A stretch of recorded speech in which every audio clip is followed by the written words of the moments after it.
The days passed, and the river bride stayed by the water. She combed her long wet hair every morning. She sang softly every night. And men kept vanishing. Each wedding was the same. The bride smiled, the groom was taken, and by dawn his clothes lay on the riverbank, damp and lifeless. By the seventh groom, the village had changed. No one laughed anymore. No one dared walk near the water at night. The women stayed inside after sunset, clutching their children close. Even the animals seemed restless. But the men could not stop staring at her. When she walked through the village, their eyes followed. When she spoke, they trembled with desire. Her beauty was a chain, dragging them to their doom. The chief priest grew angry. He was old, with white hair and deep lines carved into his face. He had seen spirits before. He had battled curses. But this one was worse. He called a meeting in the village square. The moon was high, and the air was heavy. The villagers gathered, whispering nervously. "She is no woman," the priest said. His staff struck the ground as he spoke.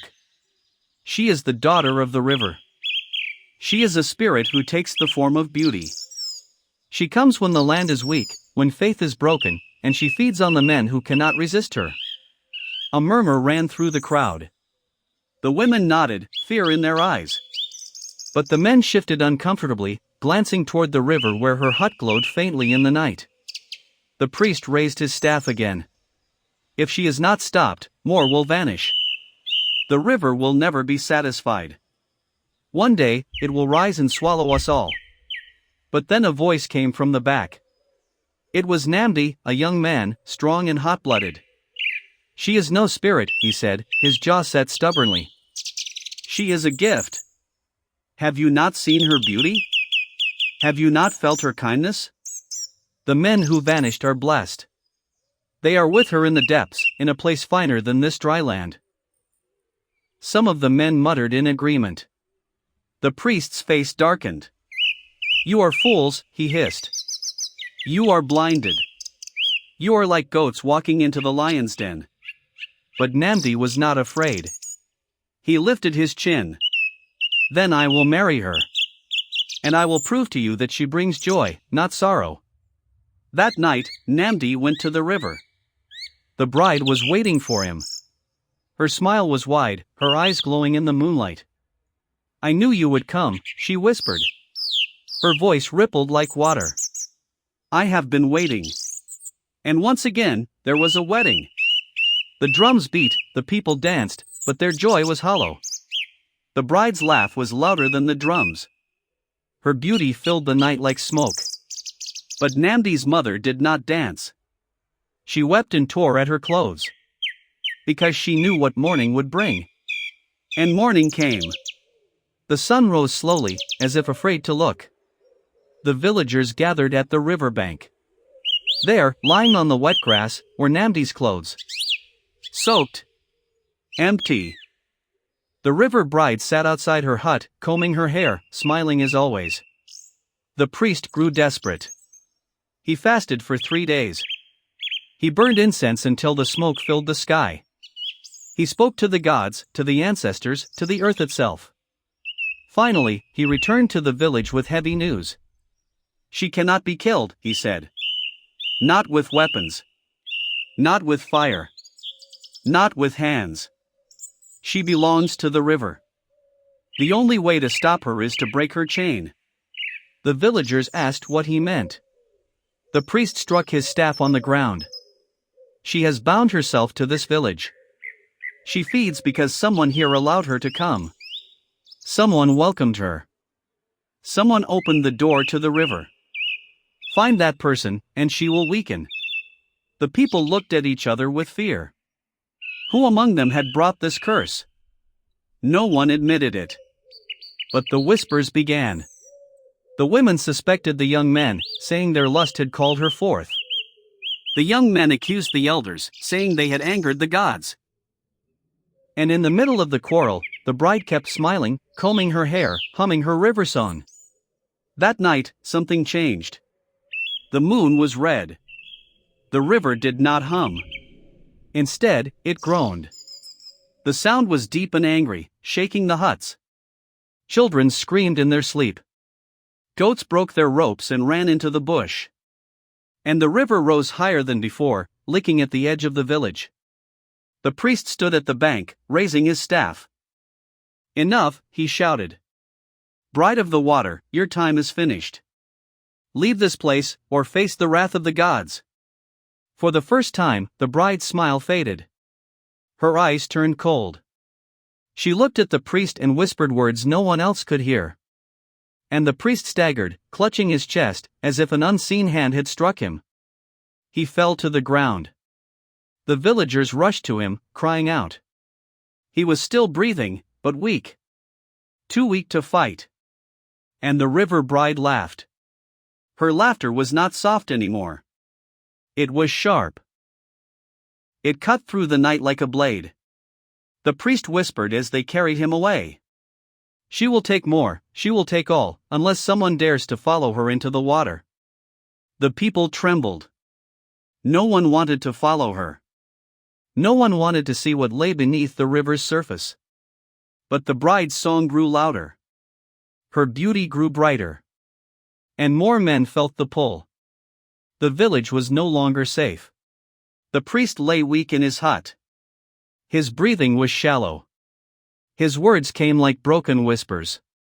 "She will not stop," he rasped. "She will take until the river is full. Someone must go down. Someone must face her." But no one dared. The river bride's power had grown. Her beauty was brighter now, almost painful to look at. When she walked, her feet left no mark on the ground. When she sang, the men trembled like leaves in the wind. Every night, she chose a groom. Every morning, his clothes were left behind, heavy with river water. By the 10th man, the village was broken. The women wailed and cursed the water. The children hid in fear. But the men, they were like slaves to her. Even those who had sworn never to go near her found themselves drifting to the river, their eyes glassy, their hands reaching. On the night of the 11th wedding, the sky turned black. No stars. No moon. Only clouds that pressed down heavy, as if the heavens themselves were afraid to look. The bride sat by the water, her hair flowing like dark snakes. She was not smiling anymore. Her face was sharper, hungrier, her beauty so sharp it cut the eyes. The chosen groom was Udo, a hunter. He was strong, fierce, and stubborn. He had sworn he would never fall to her charm. But that night, he walked to her like a man in a dream. The women screamed and tried to hold him back. His mother clutched his waist and begged him to stop. But his eyes were empty. His body moved on its own. The bride stretched out her arms. Her mouth curved into a smile, too wide, too sharp. Her teeth glistened, long and pointed. And when Udo touched her hand, he vanished into the river with a splash. Only his clothes remained on the bank. That was when the river rose. It did not rise slowly. It did not lap gently at the ground. It surged upward like a beast unchained, crashing into the huts, pulling at the earth. The villagers screamed and ran. Water filled the streets. Children were snatched by the current. The air filled with the stench of mud and rot. The bride stood in the middle of it, glowing brighter than ever, her hair whipping around her face like black whips. Her laughter was no longer human. It was the roar of the river itself. "You are mine," she said. Her voice shook the trees. "This village belongs to me. Your sons are mine. Your land will drown." The priest, the weak, dragged himself to the riverbank. His staff trembled in his hands. He raised his voice one last time. "Bride of the water," he cried. "You are bound by a chain. Tell us, who opened the door for you? Who called you here?" The bride's laughter stopped. For the first time, her beauty flickered like a dying flame. Then she turned her eyes to the crowd. Slowly. Pointing. At one woman. It was Adiz, a widow. Her face went pale as the villagers gasped. I was alone, Adiz whispered, trembling. My husband died. I went to the river. I begged for love, for comfort, for someone to stay with me. I did not know she would come. The priest groaned. You called her. You opened the gate. The bride's smile widened. She begged for love, she said, her voice like rushing water. And I answered. I will never leave now. Not until the last drop of blood is mine. The water rose higher, swallowing more huts. People screamed, climbing trees, clinging to anything they could. The bride stepped forward, her form stretching, twisting, no longer fully human. Her skin rippled like water. Her arms lengthened, her fingers sharpening into claws. Her hair spread wide, writhing like black eels. Her eyes turned pale, glowing like the belly of a fish. She was no longer a bride. She was the river itself, hungry, endless, eternal. The priest, with the last of his strength, struck the ground with his staff. Then let her chain be broken, he shouted. Let the one who called her pay the price. A crack of thunder split the sky. Lightning struck the river. Adiz screamed as the ground beneath her split open. Water rose and swallowed her whole, dragging her down into the black depths. The bride shrieked, a sound that split the ears, that made blood run from the villagers' noses. Her body flickered, tearing apart like mist in a storm. Her glowing skin melted into the water. Her claws dissolved. Her hair sank. And then she was gone. The river fell silent. The water stopped rising. Slowly, it drew back into its banks, leaving mud, broken huts, and the stench of death. The villagers stood shaking, dripping wet, staring at the empty space where the bride had stood. The priest collapsed, his staff falling beside him. His eyes closed. He had no strength left. The people carried him away, weeping. They had lost many sons, many homes, much of their peace. But the river was quiet. In the days that followed, the villagers rebuilt their huts. They buried the empty clothes of the lost men, for no bodies ever returned. The women wept at the riverbank, pouring palm wine into the water for the souls that had been taken. But when the moon was full, and the wind was still, the people swore they could still hear her voice. A soft hum beneath the surface.